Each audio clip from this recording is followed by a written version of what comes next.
Y ofrezco la palabra a la distinguida representante de los Estados Unidos.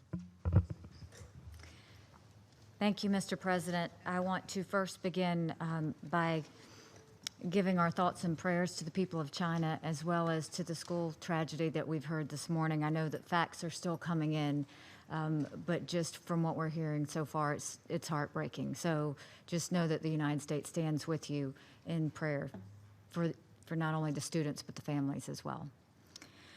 I want to thank our briefers, as well as Senegal, Ethiopia, and Egypt for convening this meeting. We truly value your leadership to promote cooperation between the African Union and the United Nations. The African Union is an indispensable partner to both America and the United Nations in promoting peace and security to Africa. The African Union has a unique capacity to anticipate crises, mediate conflicts, and deploy troops and police on short notice. They do this, moreover, in some of the most challenging environments in the world.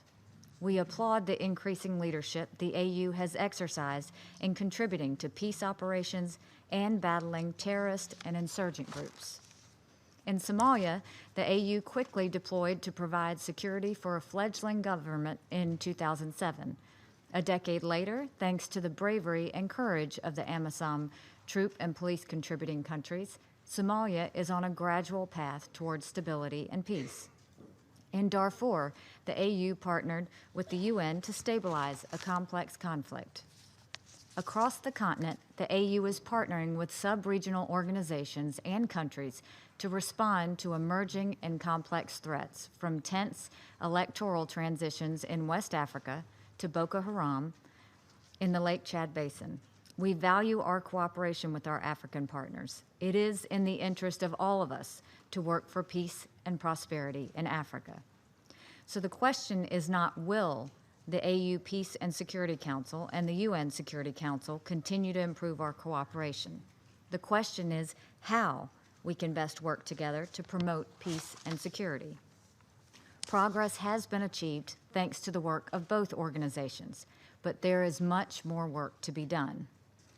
In order to ensure that the Security Council's response to the AU initiative is effective, we need better cooperation in planning operations. The Security Council and AU Peace and Security Council must share assessments of the political, security, humanitarian, and human rights dimensions of missions from the very outset. Working together early helps us ensure that the strategic concept, including operations, force generation, and mission cost, has the buy-in of all parties. We support the AU's efforts to increase financial self-reliance and build the African Union Peace Fund.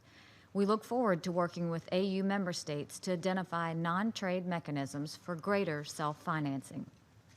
But any resolution with this goal in mind must hold member states accountable to their international obligations and commitments. We welcome the AU's efforts to put in place effective mechanisms to respect human rights in all of its missions.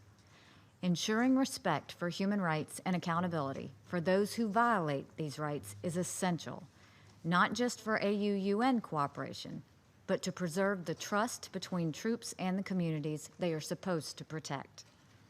This will require the creation of rigorous procedures for screening and selection of troops and police, followed by training and monitoring of personnel. Violations and abuses must be reported and independently investigated. Perpetrators must be held accountable. On this, there will be no compromise. We are encouraged by the prospect of more effective, self-sufficient, and African-led peace operations. We understand, however, that additional progress will take time. Therefore, before considering moving forward on any framework resolution with regard to financial support through the UN, we will look for implementation and concrete results from the AU's own benchmarks and timelines. Given this, it may be premature for this Council to take action on any substantive resolution on this issue in 2017. The men and women who plan and conduct peace operations are given a great responsibility.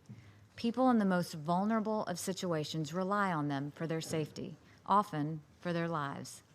It is essential that we get this right. It is worth taking the time to make sure we get it right. Again, we thank the Secretary General and the AU Commission Chairperson, as well as their respective organizations, for their commitment to advancing the AU-UN partnership, and through that, the peace,